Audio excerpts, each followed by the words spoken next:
Hey, welcome back. So let me ask you something. What if I told you that in the very near future, you're not going to need a bank to fund your dreams? Just imagine selling shares in yourself, in your skills, in your potential. I know, it sounds like science fiction, doesn't it? But it's not. We are right on the cusp of a revolution that could turn every single one of us into a tradable asset. Let's dive in and explore what that actually means. Just let that sink in for a second. When a massive government needs money, they just issue a bond. They borrow money on their own terms. But for you and me, for the rest of us, we're stuck begging a bank for a loan. But what if that whole power dynamic is about to get completely flipped on its head? What if you could become your own bank? Okay, to make this really clear, let's look at James and Maya. James here is playing the old game. He's chained to this high-interest loan with his house on the line as collateral. If his business idea fails, he could lose everything. But then there's Maya. See, she's playing a whole new game. She's not a debtor, she's an investment opportunity. The people who backed her, they aren't just lenders, they're partners. They only win if she wins. And that, my friends, is a complete game changer. Right, so Maya's story really highlights this massive shift in thinking. It's about going from seeing ourselves as debtors to recognizing our own potential as an asset. And this isn't just some clever little idea. It's a fundamental change in how we can fund our lives. And the crazy part is, the technology to make it all happen is finally here. So what we're talking about here is something called a human capital contract. The easiest way to think about it is like this. Instead of taking out a loan, you're offering a small slice of your future income in exchange for cash today. It's almost like you have shareholders in your personal career. They are literally betting on your success, not just sitting back and collecting interest payments. And get this is not some brand new crypto idea that just popped up. We're talking about concepts that were being discussed by Nobel Prize-winning economists like Milton Friedman decades ago. They actually saw this as a potential solution to the student loan crisis, a way to fund education without crushing students under a mountain of debt. I mean, talk about being ahead of your time. Okay, this brings us to something called income share agreements, or ISAs. And this is where it gets really, really interesting for you personally. Just look at the protections that are built right into this model. If you lose your job or your income suddenly drops, guess what? Your payments stop. And let's say you do incredibly well. You hit the jackpot and become a millionaire. You won't be paying that percentage forever. There's a cap. It's like having an insurance policy built into your career funding. So here's the bottom line, the most important takeaway. A bank makes money off you whether you succeed or fail. They're going to get their payment. But with a human capital contract, your investors only make money if you make money. So whose side would you rather have your funding on? This alignment of interests, that's what makes this whole thing so revolutionary. Now, this idea of aligned interests, it doesn't just stop with individuals. It can actually be scaled up to empower entire businesses and communities. Let's take a look at how that works. So how is this actually happening in the real world? Well, a big part of it is through something called peer-to-peer lending, or P2P. Think of it like a matchmaking service, but for money. It hooks up businesses that need cash directly with people who want to invest. You completely cut out the big bank in the middle and all their crazy fees. This is a huge deal for entrepreneurs who might not fit the narrow little box that traditional banks want them in. And if you're thinking, oh, this is probably some small niche little market, think again. By 2030, the P2P lending market is projected to be worth almost $1 trillion. No, that's not a typo. We're talking about a fundamental shift in how money moves around the globe. I mean, just take a look at this chart. It tells a really powerful story. We're not just talking about some slow and steady growth here. We are talking about an explosion. This is a massive signal that people are losing faith in the old way of doing things and are really starting to embrace a more direct, community-driven approach to finance. And this isn't just about making money, it's about making a real difference. With things like community bonds, you can invest in projects that actually matter to you, right in your own backyard. Imagine being able to drive by a new park or a community center and say, hey, I helped build that. It's about putting your money where your heart is. So we've talked about the big idea, and we've talked about the platforms that are making it happen. But what's the secret sauce? What's the technology that actually pulls all of this together? Well, it's called tokenization, and it is about to change, well, pretty much everything. So what on earth is tokenization? Well, in a nutshell, it's about turning real-world things into digital tokens that can be bought and sold super easily. Think of it like a digital version of a deed of ownership. That token could represent a tiny piece of a skyscraper, a cut of a song's royalties, or even a share of your own future income. And this is where your mind can just start to run wild with the possibilities. I mean, imagine owning a tiny fraction of the Empire State Building, or getting paid a few cents every single time your favorite song gets streamed online. With tokenization, these kinds of things are no longer just a fantasy. Even assets that used to be only for the super rich, like government bonds, can now be owned by pretty much anyone. So what does all this mean for you, for the average person? Well, two huge things. First, it unlocks value.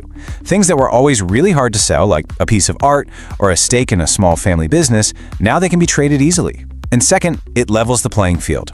You don't have to be a millionaire anymore to invest in these high-value assets. You can now own a piece of the pie, no matter how small that piece is. This slide really says it all, doesn't it? On the left, you've got the old way of doing things, with a big gatekeeper in the middle, taking a cut of every single transaction. But on the right, that's the future. A direct connection between people with nobody in the middle siphoning off all the value. That right there is the power of a decentralized network. Okay, I know this all sounds incredibly exciting, and believe me, it is, but we need to take a quick step back and be realistic. We have to look at the whole picture. This is a brand new, untamed frontier, and that means there are some very real risks involved. So, what are the big roadblocks? Well, for starters, the rules of the game are still being written. Governments all over the world are scrambling to catch up, and that creates a ton of uncertainty. These new markets can also be a complete roller coaster with wild, unpredictable price swings. And of course, you can't forget about the hackers. And then there's the really tricky question. How do you even put a price on something as unique as a person's future potential? These are huge challenges that absolutely need to be solved before this can truly go mainstream. So as we start to wrap this up, I want to leave you with a question to think about. If you could sell shares in yourself, what would people be buying? What is that unique talent, that passion, that drive you have that makes you a great investment? This isn't just a financial question. It's about really understanding your own value in this world. I am genuinely curious to hear what you think. Drop a comment below and share one thing about yourself that you believe is your greatest asset. It could be a skill, a dream project, a passion. Let's get a conversation going. Wow, that was something, right? But don't go anywhere, there's more coming, and it's gonna make you think in a whole new way. Quick reminder, if you like learning cool stuff without the fluff, subscribe now. You won't regret it. All right, let's jump right in. I want you to think about something for a second. What if every single email you've ever sent, every document you've ever drafted, what if it wasn't just, forgotten data floating around in the cloud? Today, we're going to explore a pretty wild idea: how your entire digital history is about to become your single most valuable asset for the future. And it all comes down to this concept called the insight mine. Just let this quote sink in for a moment. For well over a decade, big tech companies have been holding onto our old data in what's basically a digital graveyard. But what's really in there? I mean, think about it. It's a perfect record of every problem you've ever solved, every clever insight you've ever had, every important connection you've ever made. The argument we're digging into today is that this graveyard is right on the verge of becoming an absolute gold mine. So, let's talk about your digital graveyard.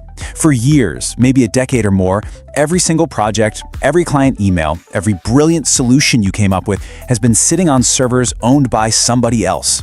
It's this massive, completely untapped library of your unique expertise. You're the one who did the work, you created all that value, but as of right now, you don't really own it. It's just a digital ghost of your career hanging out in the background. But what if you could actually reclaim all that value? What if you could build something powerful from it? Well, that's the whole idea behind creating your own insight mine. It's about transforming that entire history from a passive graveyard into a personal, private engine that starts working for you. This brings us to the really cool part, the concept of your digital twin. I want you to imagine an AI consultant, one that has learned from your entire professional history. It doesn't just know a bunch of facts, it genuinely understands your unique way of thinking, your tone, and your specific methods for solving problems. It is, quite literally, your expertise, but scaled. So, let's get specific. What exactly is an AI digital twin? Well, first off, it's not just some static copy of your old data. Think of it as a dynamic model that actually learns and evolves right alongside you. The real goal here is to create a living, breathing representation of your expertise that can help you out, generate new insights, and even communicate in your own authentic voice. Now, you might have heard the term digital twin before, probably in manufacturing or engineering. Where they create a perfect virtual replica of a jet engine to predict when it needs maintenance. A personal AI is a whole different ballgame. It's not a twin of a physical object. It's a dynamic model of your mind, your knowledge, and your thought patterns. It's an extension of your brain, not just a copy of a machine. Okay, so this all sounds great, but how do we actually start building this thing? Well, it all begins with a little excavation. You've got to have the raw material, and that's your historical data. And for most of us professionals, the richest and most accessible place to find it is our email archive. And here's the kicker. You'd think this would be some super technical, complicated process, right? Nope. The most surprising part is just how easy this first step actually is. You can use a totally free standard tool called Google Takeout. And with just a few clicks, you can literally package up years of your entire professional life. We're not talking about coding here. You're simply requesting what is already yours, your own data. And just like that, with one simple export, the raw material for your goldmine is on its way to you. So once you have your data sitting on your computer, the next big step is to build the brain. This is where we give your digital twin its intelligence using AI. And you'll see the core ideas here are actually pretty easy to grasp. There are basically two main ways to go about this. First, you can train a large language model, an LLM, on your data. This is kind of like teaching a student. The AI really internalizes your unique style, your personality, your voice. The other method is called RAG, which is more like giving the AI a searchable library of your entire life. So when you ask a question, it just goes and finds the specific facts from your archives to build the answer. In reality, the most powerful systems usually end up using a combination of both. Now, a really important decision you have to make is where to build this thing. And the strong recommendation is to self-host. That just means running the software on your own powerful computer or on a private server that you rent. Why would you do that? It's all about control. When you self-host, your data stays with you, period. This protects your intellectual property, it guarantees your privacy, and you avoid getting locked into one company's system or paying them for every single little question you ask. You own the brain and you own the library. So how does your twin actually think? Well, it kind of works on two different levels. First, there's the episodic layer. Think of this as the raw memory, every single specific email and document laid out chronologically like a perfect diary. But then there's the profile layer, and that's the personality that the AI builds from all that raw data. It starts to learn your habits, your preferences, your patterns. So it can't just recall what you said in an email back in 2018, it actually starts to understand why you said it that way. Okay, so you've excavated the data, you've built the brain, now we get to the most crucial step of all, turning it into a real money-making asset. How does this thing actually generate income? This is where the whole idea of licensing your digital ghost really comes to life. What we're talking about here is a fundamental shift, a move away from the old model of just billing for your time, hour by hour. Instead of selling your hours, you are licensing access to your intelligence. Your digital twin can work around the clock 24/7, serving dozens or even hundreds of clients at the same time, all without you even needing to be in the room. So what does this actually look like in the real world? Well, for starters, your twin could offer paid on-demand consultations for a set fee. Or it could act as a digital avatar for your personal brand, answering questions from your followers. For your bigger clients, it could provide constant 24/7 strategic advice. It could even be used to go back through your own history to find new business opportunities you might have missed. And maybe best of all, it becomes a living, earning legacy of your entire career's worth of knowledge. Okay, this all sounds absolutely incredible, I know. But we need to take a breath and ground ourselves in what's actually possible with today's technology. It's incredibly powerful, for sure, but it isn't magic. So let's have an honest conversation about the promises, the current limitations, and the very real risks involved. This is so important to understand. We are not creating a perfect carbon copy of you. The way researchers are framing this right now is more like a well-informed advisor. It's a powerful assistant with access to all your memories and patterns, but it is not a replacement for your own consciousness, your gut feelings, or your intuition. And this chart really shows you where the tech is at today. Studies have found that these twins are actually very accurate when it comes to replicating social traits and your general personality. They're pretty good, moderately accurate, at cognitive or reasoning-based tasks. But they perform really poorly in complex, nuanced areas like political opinions. So it has very clear strengths and some very clear weaknesses. And that brings us to the risks. And look, we have to be real about this. They are significant. First off, the AI can actually amplify any biases that are already lurking in your own data. So it might give advice that just reflects your own blind spots. Then there's the black box problem. With some models, it's really hard to understand how they even reached a conclusion. Of course, keeping this much personal data secure is a huge challenge. And most importantly, this is the big one, you are ultimately 100% accountable for what your digital twin says or does. It's your name, your reputation on the line. But even with all those risks, the vision here is just so powerful. The goal isn't to replace the human, it's to augment them. The twin can handle all the known strategies, all the day-to-day stuff, freeing you, the human expert, up to innovate and focus on what's coming next. It's a true partnership between you and your own history. So that's really the choice we're all facing. All of that data, that digital ghost of your past work, is just sitting there, waiting. Will you build it into a tool that actually works for you? An assistant that scales your intelligence and your income? Or are you going to leave it to be just an echo, locked away forever in a digital graveyard? The mine is there. The only question is whether you'll start digging. Wow, that was something, right? But don't go anywhere, there's more coming, and it's going to make you think in a whole new way. Quick reminder, if you like learning cool stuff without the fluff, subscribe now. You won't regret it. Hey everyone, and welcome back to the Violet Vault. All right, let me ask you something. What if the most powerful financial tool you could own wasn't in a bank, wasn't a stock, but was actually right in your own backyard? Today, we are opening up what I call the Eco Vault. And folks, this is a radical, game-changing idea that is set to flip our entire economy on its head. I want you to really let that sink in for a second. This isn't just some nice-sounding quote or a metaphor. We are talking about a fundamental tectonic shift in how our economy works. An economy where healing the planet, literally restoring biodiversity, cleaning up our water, making our soil richer, is becoming a legitimate high-yield asset class. We're moving from a world of extraction to a world of regeneration. So at the very heart of this new economic model, there's this incredible concept called the regeneration dividend. And I want you to think of it like a payout, but a payout that benefits your wallet, your personal well-being, and the world, all at the same time. Okay, I know that sounds a little academic, so let's just pull that apart into plain English, right? Simply put, the regeneration dividend is all the extra value we create when we actively help nature heal and thrive. And this value, it isn't just financial, though it absolutely is. It's also about our own well-being, feeling good about what we're doing. It's about the health of our communities and the stability of the very ecosystems we all depend on to live. It is the ultimate win-win-win situation. I love this slide because this contrast just makes the idea so crystal clear. For decades, think about it, we've seen nature as an expense, something to manage, you gotta pay to mow the lawn, pay for the water, the fertilizer.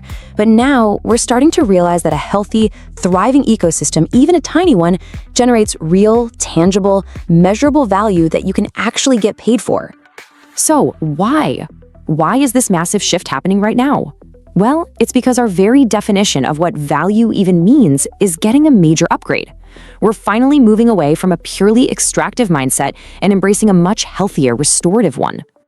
Just look at this comparison. On the left, that's the old model we all know. Maximize shareholder return at all costs, focus on your individual success, and concentrate power with the people who hold the capital.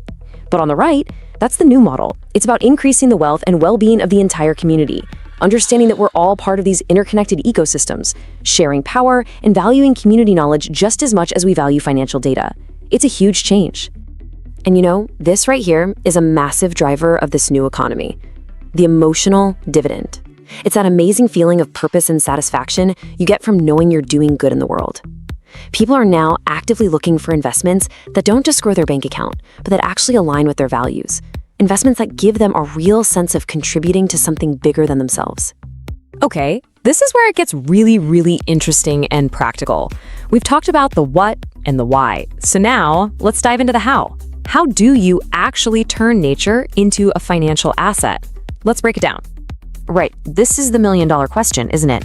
It all sounds great in theory, but how does this work in reality for everyday people, not just, giant corporations or governments? Well, let me walk you through a simple story that explains it perfectly. So I want you to meet Miguel. He's a farmer in Brazil. He needs to provide for his family, but he also feels a deep connection to his ancestral land and wants to preserve the 40-acre rainforest on his property. Now, instead of selling it to loggers, he does something incredible. He tokenizes it. Think of it like this. The ecological health of his land, the carbon it stores, the biodiversity it supports, is professionally verified. That verified value is then divided into digital tokens, almost like shares of stock, but for the health of the forest. And that's where Paula comes in. She's an impact investor and she's looking for ways to support regeneration. She buys some of Miguel's tokens. And the result? It's that beautiful win-win-win we talked about. Miguel gets the funds he needs to support his family and protect his land. Paula earns a return from the eco-credits her investment generates, and a precious piece of the planet is preserved and restored. And the technology that makes this possible is just fascinating. There are these specialized systems called biooracles, and they act like a kind of digital trusted referee. They use things like satellite data and on-the-ground sensors to confirm that yes, the restoration work is real and it's actually happening. Once it's all verified, they issue a secure digital certificate, a proof of restoration token that holds that ecological value. And this picture illustrates it so well. The story of Miguel and Paula isn't just some isolated fairy tale. All around the world, communities are starting to use these new financial tools to build real, lasting wealth and restore their local environments. It's about shifting power back into the hands of the people who know the land best. So yeah, the story of Miguel and Paula, it isn't a one-off. It's a perfect little snapshot of a much bigger global movement that is literally redesigning finance from the ground up. Let's zoom out and look at the big picture. It's called regenerative finance, or ReFi for short, and it's a whole new school of thought based on a really simple but incredibly powerful idea. Money should be a tool to heal, not to harm. The goal is to create financial systems that actively restore the natural assets that we all depend on. And listen, the vision here is it's breathtakingly ambitious. We're talking about funding public goods like parks and clean water, bridging that multi-trillion-dollar gap in climate financing, and even issuing new currencies that are backed by actual ecological assets. This isn't about just tinkering around the edges of the old system. This is about building a whole new one that prioritizes a healthy planet and a healthy society. You know, this whole movement connects to a much larger philosophical shift. For centuries, power has been concentrated in these huge institutions, governments, big banks. But technology is decentralizing that power. It's enabling individuals like you and me to create and exchange value in ways that were just impossible before. ReFi is really the financial expression of this new empowered age. So let's get down to the most crucial point. All of this sounds amazing, right? But how do we know it actually works? Is this just another nice idea, or is it a financially sound model for our future? Let's see the proof. A huge part of the answer lies in completely redefining how we think about risk. Traditional finance is obsessed with contracts, credit scores, collateral. But what if the best way to make sure an investment succeeds isn't a legal document, but deep community trust and collaboration? For instance, some indigenous cultures have these long-standing traditions where the entire community works together to ensure everyone succeeds, which creates this powerful, built-in safety net. And that brings us to this powerful alternative framework for looking at investments. It was developed by an organization called Native Women Lead. Instead of the usual due diligence, they use the 5 R's of rematriation. They ask different questions. Is the business revolutionary? Is it regenerative for the next 7 generations? Is it restorative, helping to close wealth gaps? Is it rooted in community values? And is it relational, honoring reciprocity and relationships? And this is where it all comes together. Just look at this number, 95%. That is the loan repayment rate for a fund that uses those 5 R's instead of traditional credit scores or collateral. This isn't just about feeling good, folks. This is hard proof that a community-first, values-aligned approach is a financially sound, successful, and incredibly resilient model. It just works. So when you put it all together, the big takeaway from all of this is pretty clear.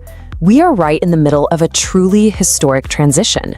For maybe the first time ever, we are building an economic system that truly values and financially rewards the act of healing and restoring our planet.